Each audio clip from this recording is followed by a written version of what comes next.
ஒருத்தர் video comment செக்ஷனில் ஒரு கேள்வி கேட்டிருந்தார். அதாவது, ஒருத்தன் பினாமி டிரான்சாக்ஷன் பண்ணிகிட்டு இருக்கான். மினிமம் 30% மேலே பினாமியாக யூஸ் பண்ணிகிட்டு இருக்காரு. அதை எப்படி கம்ப்ளீட் பண்ணுறது அப்படின்னு ஒரு கேள்வி கேட்டிருந்தார். இதுதான் அந்த கமெண்ட்டு. அவருக்காகவும் இதை பற்றி மற்றவங்க தெரிஞ்சுக்கிறதுக்காகவும் இந்த பதிவு. வெல்கம் பேக் அரிமா விடித்திரு. இந்த பதிவில் இன்கம் டேக்ஸ் டிபார்ட்மெண்ட்டுக்கு தன்னோட குறைகளையோ இல்லை ஒரு கம்ப்ளைண்ட்டையோ சிபிஜிஆர்எம்எஸ் மூலமாக ஃபைல் பண்ணுறது எப்படின்னு பார்க்கலாம். ஏற்கனவே இன்கம் டேக்ஸ் வெப்சைட் வழியாக எப்படி கம்ப்ளைண்ட் பண்ணுறது அப்படின்றதுக்கான வீடியோ இதே சேனலில் இருக்குது. லிங்க்கை டிஸ்கிரிப்ஷனில் கொடுக்குறேன், யூஸ் பண்ணிக்கோங்க. https://www.pgportal.gov.in வெப்சைட்டை ஓப்பன் பண்ணுறேன். கிரிவன்ஸ் ஆப்ஷனில் லார்ஜ் பப்ளிக் கிரிவன்ஸ் ஆப்ஷனை கிளிக் பண்ணுறேன்.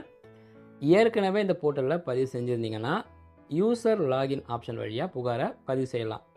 இந்த போர்ட்டலில் இது வரைக்கும் பதிவு செய்யாதவங்க click here to register option வழியாக பதிவு செஞ்சுட்டு அதுக்கப்புறமா தான் புகாரை பதிவு செய்ய முடியும்.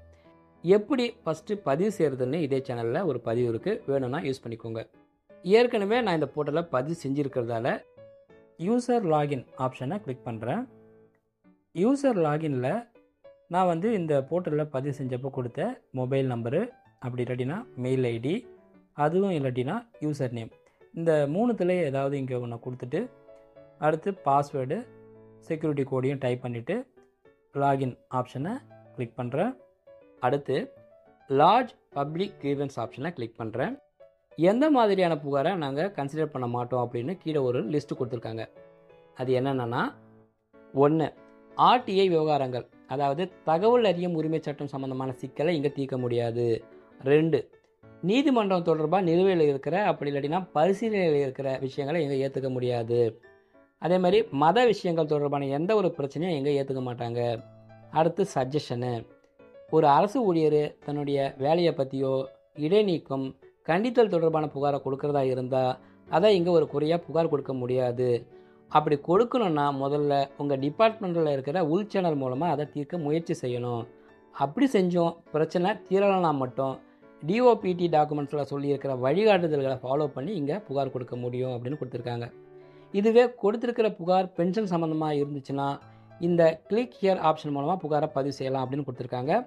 நான் கொடுக்குற புகார் மேலே கொடுக்குற இந்த லிஸ்ட்டில் எதுவுமே மேட்ச் ஆகாது. அதனால் ஐ அக்ரி டிக் பண்ணிவிட்டு சப்மிட் ஆப்ஷனை கிளிக் பண்ணுறேன். Central board of direct tax income tax ஆப்ஷனை கிளிக் பண்ணுறேன். செலக்ட் மெயின் கேட்டகரியில் இங்கே கொடுத்துருக்கிற லிஸ்ட்டில் உங்களுக்கு எது தேவைப்படுதோ அதை சூஸ் பண்ணிக்கோங்க. இதுதான் அந்த லிஸ்ட்டு. நான் இதில் அதர்ஸு மிஸ்செலேனியஸ் சஜஷன் ஆப்ஷனை சூஸ் பண்ணுறேன். ரீஜனல் ஆஃபீஸில் இங்கே கொடுத்துருக்கிற லிஸ்ட்டில் உங்களுக்கு எது தேவைப்படுதோ அதை சூஸ் பண்ணிக்கோங்க. நான் இதில் டிஜிஐடி ஐஎன்சிஐ ஆப்ஷனை சூஸ் பண்ணுறேன். அப்படின்னா என்னென்னா, the directorate general income tax intelligence and criminal investigation ஆப்ஷனை சூஸ் பண்ணுறேன். ஒருவேளை நீங்கள் செலக்ட் பண்ணுற கேட்டகரி அப்படி இல்லாட்டினா அடுத்த ஆப்ஷன் தவறுதலாக நம்ம சூஸ் பண்ணியிருந்தா கூட நம்ம கொடுக்குற புகாரின் தன்மைக்கு ஏற்ப அந்த புகாரை சம்மந்தப்பட்ட டிபார்ட்மெண்ட்டுக்கு ட்ரான்ஸ்ஃபர் பண்ணி நம்ம பிரச்சனையை தீர்த்து வைப்பாங்க. இந்த புகார் பாக்ஸில் நான் என்னோடய கம்ப்ளைண்ட்டை டைப் பண்ணுறேன். நம்ம இந்த பாக்ஸில் டைப் பண்ணுற டெக்ஸ்ட்டு அதிகபட்சம் 2000 எழுத்துக்கள் வரைக்கும் டைப் பண்ணலாம் அப்படின்னு கொடுத்துருக்காங்க. அதுக்கப்புறமா இந்த புகார் சம்மந்தமாக ஏதாவது நம்ம டாக்குமெண்ட்ஸை அட்டாச் செய்கிறதா இருந்தால் பிடிஎஃப் ஃபார்மேட்டில் அட்டாச் செய்யலாம். நான் இந்த புகார் சம்மந்தமாக ஒரு பிடிஎஃபை செலக்ட் பண்ணிவிட்டு அட்டாச் பண்ணுறேன். நெக்ஸ்ட்டை கிளிக் பண்ணுறேன். ப்ரீவியூவில் ஃபுல்லாக செக் பண்ணிவிட்டு செக்யூரிட்டி கோடை கொடுத்துட்டு சப்மிட்டை கிளிக் பண்ணுறேன். என்னோடய புகார் சக்ஸஸ்ஃபுல்லாக சென்ட் ஆகிடுச்சு. அப்படியே நம்ம கொடுக்குற புகாருக்கு என்ன ஆக்ஷன் எடுத்திருக்காங்கன்னு ஸ்டேட்டஸை செக் பண்ணுறது எப்படின்னா, கிரீவன்ஸ் ஆப்ஷனில் வியூ ஸ்டேட்டஸ் ஆப்ஷனை கிளிக் பண்ணுறேன். புகார் பதிவு செஞ்ச ரிஜிஸ்ட்ரேஷன் நம்பரை இங்கே கொடுத்துட்டு இந்த வெப்சைட்டில் பதிவு செஞ்ச இமெயில் ஐடி அப்படி இல்லாட்டினா மொபைல் நம்பரை இங்கே கொடுத்துட்டு செக்யூரிட்டி கோடையும் கொடுத்துட்டு சப்மிட் ஆப்ஷனை கிளிக் பண்ணுறேன். பாருங்கள், நான் கொடுத்த புகாருக்கான ஸ்டேட்டஸை ஷோ ஆகுது. இந்த பதிவு உங்களுக்கு பிடிச்சிருந்தால் லைக் பண்ணுங்கள், சேனலை சப்ஸ்கிரைப் பண்ணுங்கள். மீண்டும் பயனுள்ள அடுத்த பதிவு சந்திப்போம். நன்றி, வணக்கம்.